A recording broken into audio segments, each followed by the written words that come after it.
The Last Door. The old apartment building on Birch Street had been abandoned for decades. Locals whispered that it was cursed, that strange noises echoed from its halls at night, and that the shadows inside moved on their own. Of course, all of this only intrigued Nathan, a thrill-seeker who prided himself on debunking urban legends. One cold, moonless night, armed with a flashlight and his phone, Nathan decided to explore the building. The door creaked open with surprising ease, and the scent of mildew and decay hit him like a wave.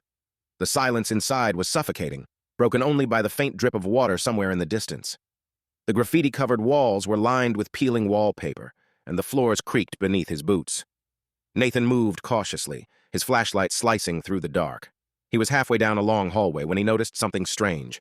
Every door he passed was shut tight, except one at the very end. The door was slightly ajar, a thin strip of darkness visible through the crack. A chill ran down Nathan's spine, but he pushed it aside, telling himself it was just his imagination. "It's just a door," he muttered under his breath.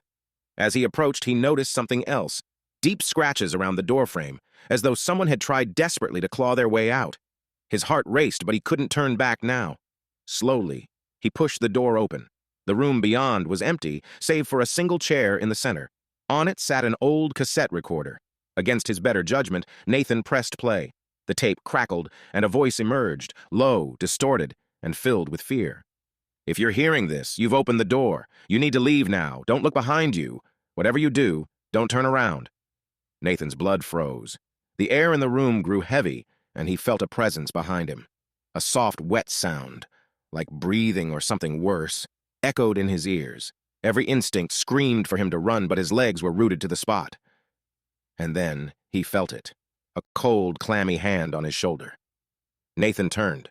The building was abandoned again the next morning, as silent and still as ever. No one noticed that the door at the end of the hall was no longer ajar. It was now firmly shut.